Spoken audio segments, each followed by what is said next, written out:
Have you ever felt frustrated, overwhelmed, or stuck wasting time in admin instead of growing, leveraging, and scaling your business? Then this podcast is for you. Welcome to Delegate to Elevate, the podcast that's all about handing off what you don't need to do so you can focus on what you do best. So here's your host, Bonnie Schutz.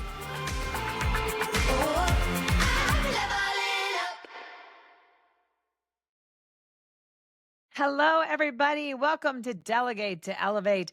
Get done. I'm your host, Bonnie Schutz, and I thank you for tuning in again today. It is great to have this audience, and it is great to have this fantabulous Canadian guest I have found. Meet Lefty, and I'm going to butcher his name, but I'm going to try my hardest. So I'm going to say his Lefty is his nickname, which makes it a lot easier for people like me to say, but I'm going to try it because, why not? So today's guest is Lefteris Koutinas. Shoot, I know, I'm sure I said that wrong. Koutinas, Lefteris Koutinas. If I try to add the accent, I sound a little better. So he's better known as Lefty, an award-winning filmmaker who makes entrepreneurs look like Netflix originals instead of LinkedIn lectures. He's the founder of the Persona Club, where business owners come to turn their real lives into binge-worthy documentaries. If your brand has a heartbeat, he'll find it, script it, and probably make your mom cry in the process. I love that. Short and sweet and to the point. I have never spoken to anybody that does what you do. So tell me a little bit more about it. Oh, it's good to know that I'm the first. I love that. You're my first. Yeah, I mean, in a nutshell, I'm a film director. I'm in the documentary space and scripted narrative. Scripted narratives would be, I typically stay within based on true stories. So I'll take real life stories, and with myself and my team, we will create our adaptation of the version of what we would like to see if it was brought to, let's say, the big screen. And yeah, it's really cool because on one side I get to completely make something from scratch, and on the other side I'm watching everything unfold more or less in real time. So it's really interesting to be in that world, and it's definitely not something that you're going to get a 48-hour turnaround on. All those entrepreneurs that think they're going to get reels in 30 hours, sorry, that's not what I do. Some people, I've been in production with them for a year. Imagine getting something back 18 months later or even 24 months later, right? Yeah. It's just a different world, but it's really awesome. I still pick up the camera from time to time if I feel that I am that close to the project. Otherwise, I have camera operators that work with me. I have lighting crew that work with me, and I just get to sit in the director's chair and kind of delegate, because isn't this what this show is about? Direct. But that's right. But it's definitely a lot harder than what it is. It's not as simple. Directing is not just sitting in a chair and bossing people around. I can go into a With whole that story megaphone about thing. that, but yeah. That's awesome. How long have you been doing this? I got into film probably about 7-8 years ago, but I've always been a storyteller. Before that, I was a touring DJ. I was playing internationally and nationally. So personal branding was always something that was a big interest of mine. And it was actually kind of interesting because, I always like to say that I built my brand around nonverbal communication. And now I actually get to build my brand and other people's brands through actual verbal communication, because in one aspect, you can only know so much about me based on the music that I play, because I can't speak to you, right? Right. And now I actually get to sit here and chit chat with you and talk to you about my story, and I get to know people, which is really, really cool. That is very cool. And I like that ability too. Even though I talk to people, it was just so corporate-y for so many years, but to be able to do these one-on-ones like this has been life-changing for me. So you were a DJ. I know that's be super cool. Did you go all over the world, or did you stay in Canada, come to the US? Yeah, I mean, I had primarily like my residencies and whatnot in Canada, but Mhm. I did a couple shows. I did a couple shows in the United States, preferably in Miami and the Florida area, um, and then I did a couple shows in Europe, and that was pretty much it. Very A lot of cool. my time was taken, within Ontario Okay. and Quebec because we're Yeah. neighboring provinces. Gotcha. Okay. So did you always want to be in film and DJing when you were a kid in high school? No, actually, I wanted to be a WWE superstar. You look like you could be. You know what? That's so cool. At 6 foot 240, like Okay. I probably have a decent built to be a Mm, wrestler. Um, how no, fun. no, it's a my immigrant parents would have probably killed me if I really wanted to pursue that dream. Get a job, go to school, do the Right. You need a thing. It's real like, job. okay, mom and dad, okay.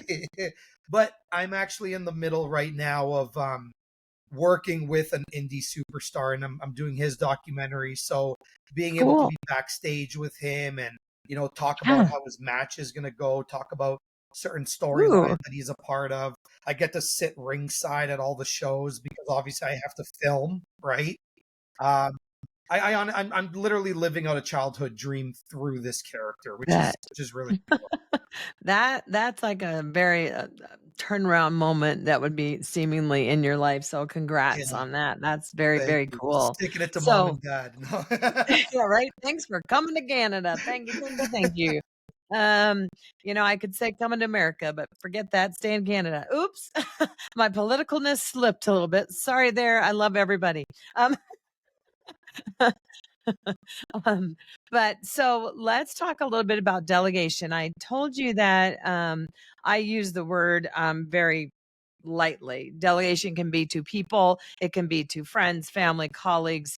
Mhm. Um, it can be to your mom, to your sister, to your brother that brings you food so you can keep on doing your clipping and auditing and editing your videos. But what was the first thing when you decided to like make this a business for yourself? What was the first thing you knew you needed to delegate in order to get this thing rolling? Um, it's funny because it didn't happen until a little later on in the career, Mhm. where I I looked at my business as like, oh, I'm the camera guy. I'm the guy. Like you are hiring me, right? Right. And I honestly thought I had to do everything. I had to film it. I had to edit it. I had to do the sound design. I had to just every part of production was me, right? Right. Um, Right. until I slowly started to realize that what you're what you're truly investing in is not me per se. It's the vision that I bring to your project. And knowing that, I was like, well, if it's just vision, then that means I could just hire an editor that can piece this project together the way I see it and the way the client would also want to see it. I can Yeah. hire a music composer to do the score. I can um hire a colorist if I don't want a color grade because I am certified in color as well. Cool. Um, I can hire a makeup artist. I can hire God knows what. I I can can hire imagine everything. the lighting, the audio. Like I can hire everybody because I don't need to physically do those jobs.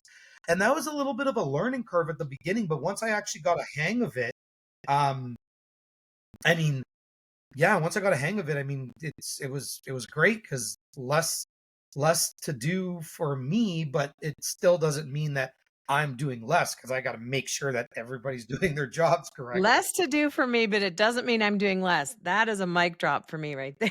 That one Yeah, yeah, I'm gonna quote you on that one. That is what I call a golden nugget on this show. I love it. So I mean, it's good and bad. Like, you don't want to take that blank space now that you've delegated out and then just fill it up with other stuff. But it's Mm, other stuff that is more meaningful to you and, puts your brand out there and lets you be the visionary and lets you be the one that sees the end product's gonna be. Um, and so was it I this image came to my head when you started to describe yourself at the beginning. I thought this one man band, saw this big drum in front of you and this harmonica and you're I could just like picturing you doing the filming and the edit. I mean, just that's what it came to my head.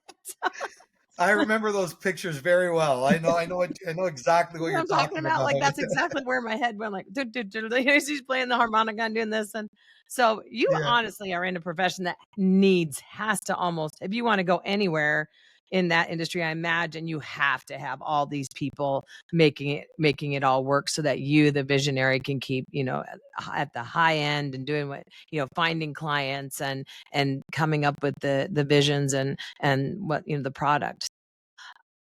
But I know we've talked a little bit about you thinking of other directions you can go, like on the business side of the business rather than the actual, filming and all that. So, what is your next hire or what are you thinking about bringing in to help you administratively or on the back end of the business? Actually, that's a really funny question that I Or are came up you with this time. thinking of I that? am, I Yeah. am.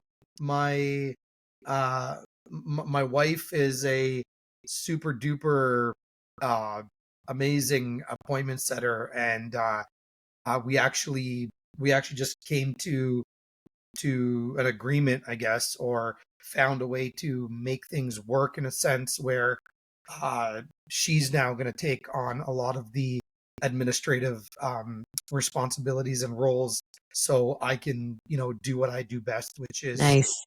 creative. Yeah. So yeah, I mean that's pretty much my, if you want to call it, I my next love that. hire. But yeah, Yeah. So it's my that's next good because I hire. I call that cross delegation. I quote hired my husband. So Yeah, he is even though he has a full-time job, I took my scepter and donned him CFO, CTO, yeah, You're gonna yeah, you come home from work and I'm gonna vomit on you everything about my business, even though you just worked all day. yeah, So absolutely, we've had absolutely. couples on the show that do that cross delegation, like two people that work from home doing two separate things, but they help each other in their businesses. So that's definitely a form of delegation. One couple even told me about how the man does the cooking and and so the wife can do the website developing, and Right. so that is delegation. That's cross delegation. And so congrats. I mean, does your wife also have a job? So she's going to be a rock star like my husband?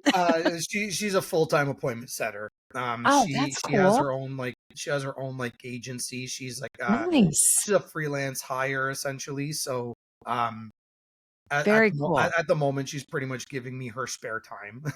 Aw. But What little there is, right? yeah, what little there is, right? But I Yeah. mean, no, we at the end of the day I'm hoping that it all works out well, and Yeah. I can have her essentially, you know, leave the other clients that she has, sorry clients, and Right. just, her and I can work together full time, because That's the I think, dream. yeah, I mean, the to be honest with you, the crappiest thing about my line of work is I'm not limited by borders, right? Right. So I get to go everywhere, and sometimes I'm traveling a lot, and it's really when my wife is stuck at home at her desk job, if Yeah. you call it that, right? Yep. I Yep. want her to be able to travel with me. I want her to be able to be on these projects with me, even if, let's say, she's not physically on set with me because she doesn't want to, lug around my gear or whatever the case might be. Just unless she can travel and experience a different country and a different atmosphere and enjoy herself, and I'm there with her. So if we decide to stay an extra day or two or whatever, we have that luxury to do so. So yeah, that's my goal with that, and of That course sounds to amazing. continue building the persona club, and making it into a really badass community and membership. Oh, well, Yeah, good. Then you made me think about that. Tell us about the Persona Club. yeah. So I have a mission in my life to tell 1,000 stories, and based on the age that I'm at and the time that it takes to do these types of documentaries and projects, I knew that there was no way in hell I was ever going to be able to make or produce 1,000 stories. So how the Persona Club came to be is I decided to create a online community paid membership in which I get to delegate and help other people through film and television, because I always like to say I watch Netflix so you don't have to, and I take film and television and I take the stories and I break them down and I essentially help you tell your story. So if I get, if there's 1,000 members in my community, that doesn't take too much time when it comes to the production side of things. I have essentially fulfilled my goal of telling 1,000 stories. So Nice. that is that's kind of how it came to be, and slowly growing, and it's quite incredible. It's definitely a mindset shift. Mm. I like to say, with the type of content that we're used to producing online, it's very like fast, quick, digestible, not the healthiest for you. And you kind of have to get rid of that mindset, right? It's like you could you could look like a bodybuilder from being a fat kid, but you're still going to see the fat kid in the mirror if you don't change the mindset, right? Right. So Right. that's kind of how it is getting into this documentary space, where people are like, oh, wait a second, you mean I can make money just being me? It's like, yeah, you don't have, no one cares about your product. They care about Right. you, right? Yes. So people are still kind of not understanding and grasping the concept of how powerful their story and their message actually is. And, what they sell and the service that they provide is literally just secondary to who they are. So Oof. Love that. as as people start to wake up a little bit more, as people start to kind of realize and understand that, personal branding comes with personal development, which means, I'm sorry, you might not get an ROI in 30 days, but you might get an incredible ROI in the next 30 years. Right. That's the mind shift when it comes to journaling and becoming a documentarian, and starting to kind of bring Yeah. people along the ride for you rather than the thing that you sell. And that's Wow. what the Persona Club is about. Boom. Mind blown. I'm like, wow, you have my head pinging all over the place. I have written a couple chapters in a couple of multi-author books, and it just makes me think about, oh, wow, you what you said is so accurate. It's my story that has developed my companies and my podcast and the other things that I'm visioning myself into next. Maybe it's a documentary. Who knows? Is my life too boring for other people? I don't know. I do Everybody have some thinks so. Jerry Springer-esque moments from my 20s. But, yeah, that is amazing. So, it's interesting to hear you talk about doing this for business people. Like, that connection, like, just never dawned on me at all. How did you think of coming to the business world and talking about business people and kind of that marketing differentiator into a documentary? That's so different for me. Yeah, well, my grandfather was a huge visionary.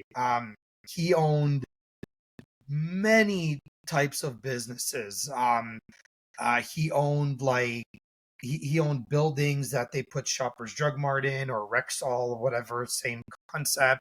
He owned movie theaters. He was a radio personnel. He was a media guy. Like, the there was not nobody there was not one person that didn't know this guy's name. Yeah. Um, Nice. within our community, because he catered to the Greek community. Mhm. Um, and I remember when I was 13 years old, I think it was in and around the 12. I always say 13 because I know it was between 12 and 14. So I always just say 13 to keep it safe. There But you go. I remember sitting down with him one day. He would always just talk philosophically, and he would always just say all this stuff. And it's like, I'm a young kid. I'm just like, Grandpa, what the are you talking about, right? Um, for some reason, this one thing stuck out to me, where he said, "You're getting older.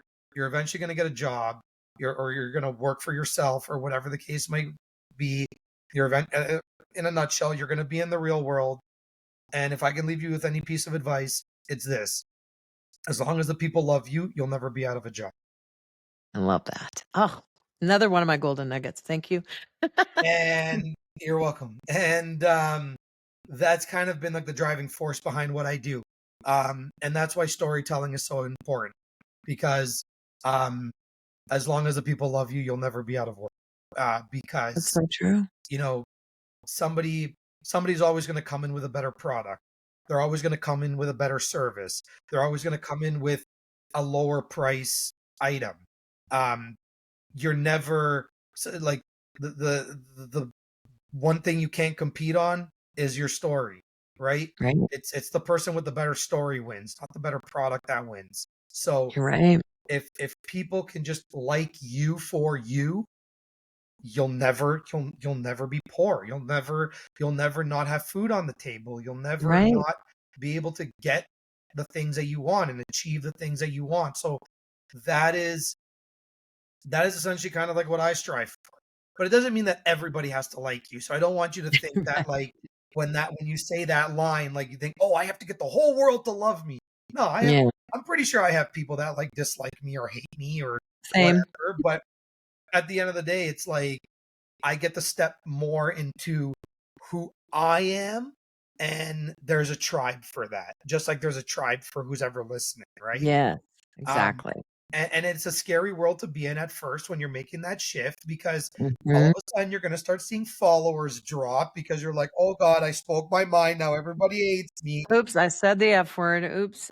But but on the other side of the spectrum, somebody else is going to come in and go, holy shit, I really like what that guy just said. Yeah. So now I have to share it and do this. And all of a sudden, all these new people start coming into your Yeah. world. You know what I mean? Like me into yours, like some the universe called me to you on LinkedIn, I think. Yeah. Um, Yeah. and I was just so like, and then I met you and I was like, oh, you've got to be on my show. That's exactly how it Because it's is. just different, variety is the spice of life. And I was so intrigued by what you do and how you tie it into business. And I knew what you did. Uh, involved a lot of delegation because you can't be that one man band with the big drum and the harmonica, you just can't be. So congrats on what you're doing. It's amazing. And congrats on bringing the wifey in there and letting Thank you. her travel with you. That sounds like so cool. Do you have any Haven't gone kiddos or anywhere yet. planning on kiddos someday? What's that? Do you have any little kids or planning on kiddos one day? Definitely planning on it. No kiddos. I mean, Awesome. I like to hear, or I've heard the phrase before that people that typically, um, go to Jamaica in 2, they come back 3. So I mean, that's probably where I'm gonna go. I love it. I love it. That's so cool. Well, then you can delegate to your kids later on when you start writing their story. There you go. That's so cool. I think about what you do kind of like the same as when I was writing in the couple of books, kind of like almost that same thing about putting together a book, but thinking of, it's a documentary and it takes time. It's Yeah. a lifespan of time, even though you didn't meet me when I was, married at 20. I can tell you all about it. Um, Mm, but yes, no, you're the epitome of a great delegator, and I talk a lot about delegation being on a spectrum. And so I would say you are that WWE bodybuilder of delegation because you've got it down. You knew you needed it. You knew you couldn't be a one man show. You're keeping your mind open to who can I delegate to and how can I make it happen. And so you're one of my success stories, and I love it. So thank you. please stay in touch and let me know how it goes. And I definitely have already started following you on your socials. So we'll put Good. all that in the comments for everybody else. And why don't you tell us where they can find you best, where they can reach out? Yeah, find me best. I mean, I've looked at reviving my LinkedIn page. So I mean, if you are on LinkedIn, it's just my name, Lefteris Koutinas. You can find me there. It's the same, pretty much it's the same on Facebook and YouTube as well.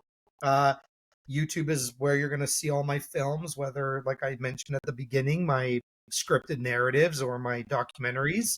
I wish I can put out more, but they do take time.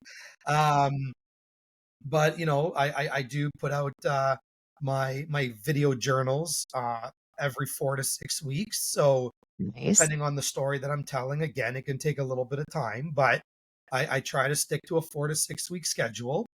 Okay. Um, And yeah, those are the three. LinkedIn. I'm on Instagram as well, but I mean, I Right. always say You that have your Instagram places. Yeah. Reels was that? Is the Persona Club something different, or does it have its own website or platform that you go Yes. to for that? Yeah, if you guys wanted to take a deeper dive or kind of check out the Persona Club, it's yourlegacyfilmmakeracademy.com. Mm, the big Um, long word.com. yeah, That's like, it was a big one. it's okay. I haven't had a chance to change the domain yet. That's So okay. I tried to find TRS for Tandem Resource Solutions, but it was taken. So I have big long name for my company website too. So yeah, I yeah. Well, get I it. mean, people kind of knew me as as your legacy filmmaker. Yeah. So I just added the academy at the end.com. Yeah. There you That's go. where the Persona Club lives currently. Okay. But I mean, if that's too much, I mean, anybody can just shoot me a We'll DM and put it say I in. We'll want put to it check it out. in the YouTube comments. Yeah, you bet. We'll put it down there for everybody to follow you. Well, thank you so much for coming on today. I'm glad I met you. I'm going to follow your journey. Keep me posted if you ever need help. I know lots of people. I don't know a lot of people in the filmmaking industry, but I'm going to make it a little bit of a mission now to look for those people too. But it's been so great to meet you, and I really, really appreciate you coming on the show with me today. Yeah, thank you for having me. It was great. If you do find more Absolutely. filmmakers, we definitely are a fun bunch. I bet. And I love tying it into business because all my connections are business, and the thought of the stories behind the business person is golden. That's just so cool, because that's how we got to where we are. So, thanks for tuning in today, everybody. This is another episode of Delegate to Elevate and get your shit done. And please get it done. And tune in next time and like and subscribe and do all the things. Share with your American friends, your Canadian friends, your Greek friends. And let's Opa. let's get. I love it. Opa, let's get this done. Thanks, everybody. So that's it for today's episode of Delegate to Elevate. Head on over to Apple Podcasts or wherever you listen and subscribe to the show. One lucky listener every single week that posts a review on Apple Podcasts or iTunes will win a chance in the grand prize drawing to win a $15,000 private VIP day with Bonnie herself. Be sure to head on over to delegatetoelevatepodcast.com. That's with the number 2. And pick up a free copy of Bonnie's gift and join us on the next episode.